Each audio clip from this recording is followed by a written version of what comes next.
வே doctors, வே diagnosis, வே health care. Touch media இந்த வார்த்தைகளை மிகவும் எக்ஸைட்டிங் ஆக எழுதுகிறார்கள். ஆனால் ஒரு சீரியஸ் ரிசர்ச் ஸ்டடி இப்போது வேறொன்று சொல்கிறது. லார்ட் ஆப் 5 வெமினி உலகின் மிகச்சிறந்த வே சிஸ்டம்ஸ் ரியல் கிளினிக்கல் சிச்சுவேஷன்ஸில் டெஸ்ட் பண்ணப்பட்டன. ரிசல்ட் என்ன தெரியுமா? 72% ஃபெயிலியர் ரேட். ஒரு மருத்துவமனையில் 172 பேஷண்ட்ஸ்க்கு வே தவறான முடிவெடுத்தது என்று வைத்துக் கொள்ளுங்கள். அந்த எண்ணிக்கை உங்களை யோசிக்க வைக்கிறதா? இன்றைய வீடியோவில் அந்த ஸ்டடி என்ன சொல்கிறது, வே ஹெல்த் கேர் எங்கு ஃபெயில் ஆகிறது, எங்கு ஆக்சுவலி யூஸ்ஃபுல் ஆக இருக்கிறது என்று பார்க்கலாம். வெஞ்ச் என்ற ஸ்டடி இதை டாக்குமெண்ட் பண்ணியிருக்கிறது. Clinical health care intelligence benchmark. இந்த ஸ்டடி என்ன பண்ணியது? ரியல் ஹாஸ்பிட்டல்ஸில் ரியல் டாக்டர்ஸ்க்கு வரும் ரியல் கிளினிக்கல் சினாரியோஸ் இவற்றை வீக்கு கொடுத்தார்கள். ஆப் ரிசல்ட்ஸ் இன்டர்பிரேட் பண்ணு, ஒரக் இன்டராக்ஷன்ஸ் செக் பண்ணு, ட்ரீட்மெண்ட் ப்ரோட்டோகால்ஸ் சஜஸ்ட் பண்ணு, காம்ப்ளெக்ஸ் பேஷண்ட் ஹிஸ்டரிஸ் அனலைஸ் பண்ணு. இந்த டாஸ்க்ஸில் 3 டாப் வே மாடல்ஸ் டெஸ்ட் பண்ணப்பட்டன. லார்ட் ஒப்பஸ் 4.6, ஆப் 5, வெமினி 3.5 அல்ட்ரா.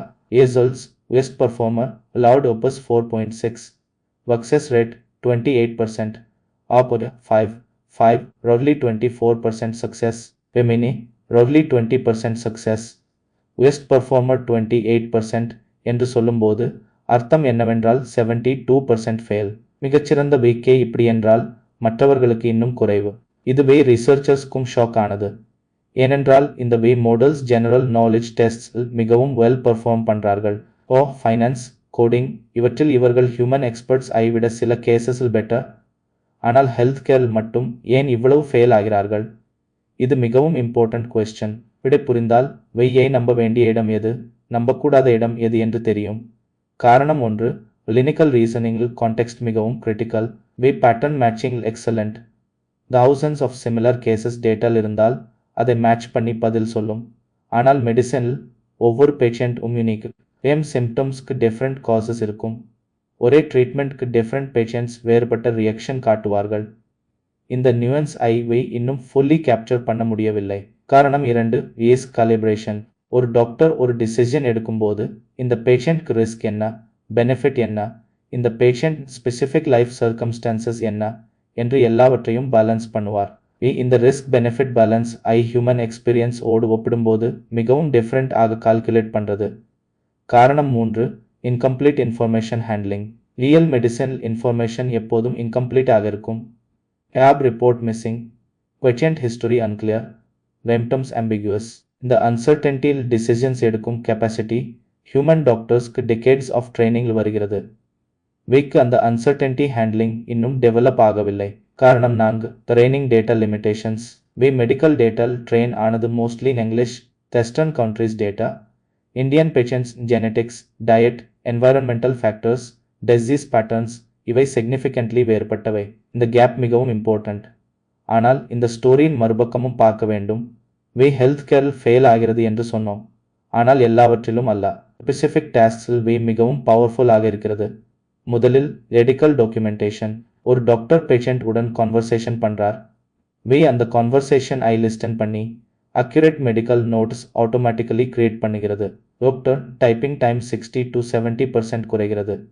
அதை பேஷண்ட் கேருக்கு யூஸ் பண்ணலாம். இது ஆல்ரெடி ஹாஸ்பிட்டல்ஸில் ப்ரூவன் ஆக ஒர்க் ஆகிறது.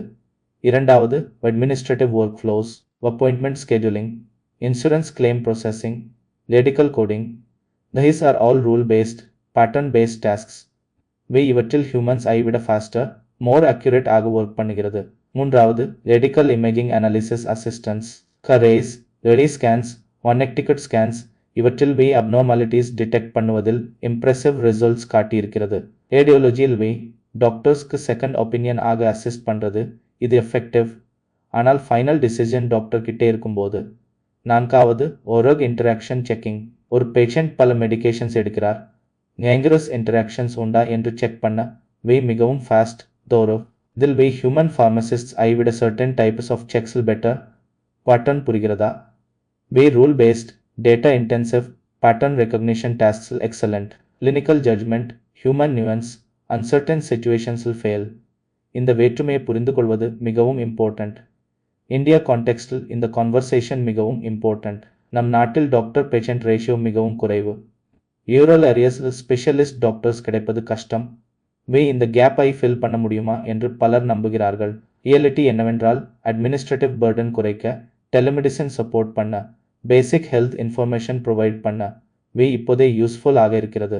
ஒரு ரூரல் கொசால் டாக்குமெண்டேஷன் டூல் யூஸ் பண்ணினால் டாக்டருக்கு பர் பேஷண்ட் அதிக டைம் கிடைக்கும். இது ஜென்யூன் இம்பேக்ட். ஆனால் ஐ டாக்டர் ஆக பிராண்ட் பண்ணி கிளினிக்கல் டிசிஷன்ஸ்க்கு ரிலீவ் பண்ணுவது டேஞ்சரஸ்.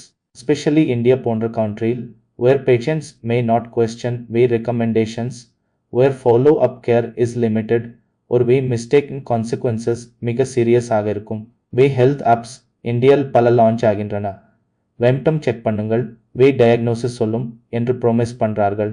இந்த 72% ஃபெயிலியர் ரேட் மனதில் வைத்துக்கொண்டு இந்த ஆப்ஸ் இன்ஃபர்மேஷன் சோர்ஸ் ஆக மட்டும் யூஸ் பண்ணுங்கள். மெடிக்கல் டிசிஷன்ஸ்க்கு டாக்டர் பாருங்கள். இந்த ஸ்டடியில் இருந்து நாம் என்ன லேர்ன் பண்ணலாம்? முதலில் ஹெல்த் டூல் ஆக யூஸ் பண்ணுவது ஓகே. இன்ஃபர்மேஷன் கேதர் பண்ண, கொஸ்டின்ஸ் ப்ரிப்பேர் பண்ண, மெடிக்கல் டேர்ம்ஸ் அண்டர்ஸ்டாண்ட் பண்ண இவற்றுக்கு யூஸ்ஃபுல். இரண்டாவது டயக்னோசிஸ் ஃபைனல் டிசிஷன் ஆக எடுக்காதீர்கள். எஸ்பெஷலி சீரியஸ் சிம்டம்ஸ்க்கு ஒரு செகண்ட் ஒப்பீனியன், ஃபர்ஸ்ட் கன்சல்டேஷன் அல்ல. மூன்றாவது ஹெல்த் ஆப்ஸ் டவுன்லோட் பண்ணும்போது அந்த கம்பெனி கிளினிக்கல் வேலிடேஷன் பண்ணியிருக்கிறார்களா என்று செக் பண்ணுங்கள். பவர்ட் என்று சொன்னால் மட்டும் போதாது, எவிடன்ஸ் என்ன என்று பாருங்கள். நான்காவது ஹெல்த் கேர் ரெகுலேஷன் தேவை. கவர்மெண்ட், மெடிக்கல் போர்ட்ஸ் இதை மானிட்டர் பண்ண வேண்டும். ரெகுலேட்டட் ஹெல்த் ஆப்ஸ் இந்தியாவில் இது ஒரு க்ரோவிங் கன்சர்ன். சிட்டிசன்ஸ் ஆக நாம் இதை டிமாண்ட் பண்ண வேண்டும். ஹெல்த் கேரில் ஃபியூச்சர் இருக்கிறது, இது உண்மை. ஆனால் அந்த ஃபியூச்சர் இன்றில் இல்லை. லோட் எட் ரிசர்ச் நடக்கிறது, லோடல்ஸ் இம்ப்ரூவ் ஆகின்றன, ரெகுலேஷன்ஸ் வருகின்றன. 28% சக்சஸ் ரேட், இது ஒரு ஸ்டார்டிங் பாயிண்ட். 5 வருஷத்தில் இது 70-80% ஆகலாம். ஆனால் இன்றைக்கு ரியலிஸ்டிக் ஆக இருங்கள். டூலாக யூஸ் பண்ணுங்கள். டாக்டர் ரிப்ளேஸ் பண்ண விடாதீர்கள். உங்கள் ஹெல்த், அதற்கு ஒரு ஹியூமன் டாக்டர்ஸ் ஜட்ஜ்மெண்ட் இன்னும் இரப்ளேசபிள். ஹெல்த் கேர் பற்றி உங்கள் கருத்து என்ன?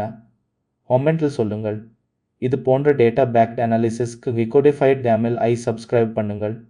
பெல் ஐகான் மறக்காதீர்கள். நன்றி.